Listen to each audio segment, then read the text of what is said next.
It's been 1 week since the federal election campaign started, and with the leaders crisscrossing the country, it's been busy. To break it all down, let's go to political analyst Raphael Melançon. So, Raphael, you described this as a bad start for Mark Carney.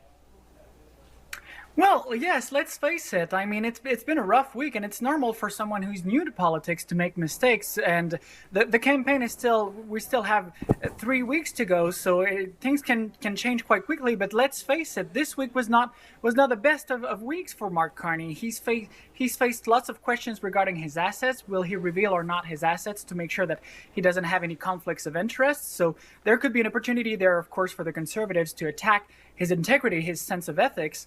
But most of all, I would say it was a bad week for him in Quebec, particularly because he's made 2 days in a row at the beginning of the campaign.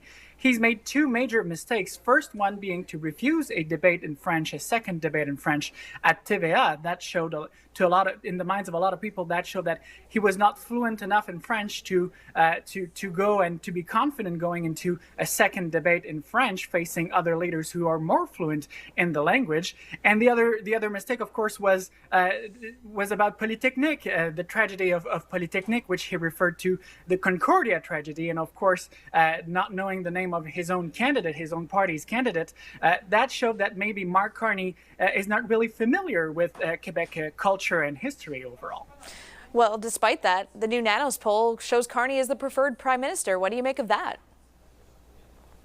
Well, interesting poll here. Of course, it shows, first of all, that the Liberals now have a 5 points lead over the Conservatives, 42 to 37. But here you see on your screen, this is the preferred prime minister. So many Canadians right now see Mark Carney as the most fit of all candidates. 1 in 2 Canadians, actually, almost 1 in 2 candidates, 47% see Mark Carney as the most fit to lead the country, especially in these times of crisis, having to face Donald Trump, whereas he's 15 points ahead of Pierre Poilievre on that aspect. So very interesting here to see. I think it's in part due to Mark Carney's credentials, of course. Canadians see him having been the former governor of the Bank of Canada, governor of the Bank of England.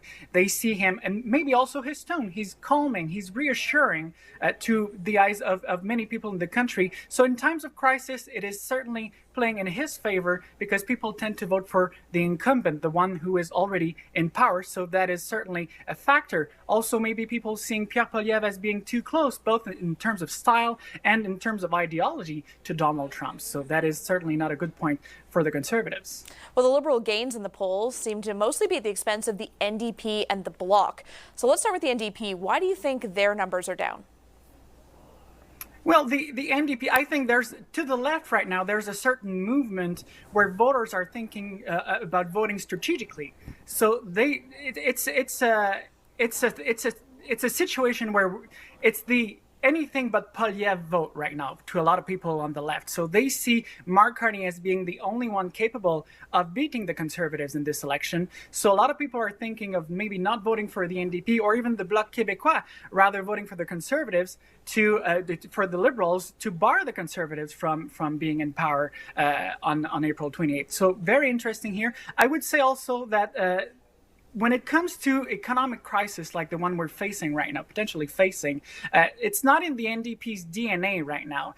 People don't vote for the NDP because they're the masters at managing the economy. That's not what their brand is about. So that is also a factor to consider here to explain that those numbers in the polls for the NDP.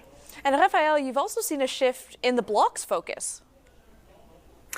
Effectively, very interesting this week. And I mean, 2-3 months ago, nobody would have thought that possible. But we saw this week the Bloc Québécois leader, Yves-François Blanchet, defending a plan, a Buy Canada Canada First plan to buy Canadian goods and to support the Canadian economy. So who would have thought that a sovereignist party all of a sudden would become a leader in defending something that would benefit the whole country? Really, this is something that shows how much the landscape, the political landscape in Canada has changed drastically. And it shows also that probably in the numbers within the Bloc Québécois, they see that support. There is no appetite right now for sovereignty in Quebec because people know clearly that Quebec on its own could not be facing the Trump administration and its threats. So the Bloc is changing its focus, rather speaking about making Canada a stronger country and economy, facing those threats. But that's very interesting to see because we have never heard that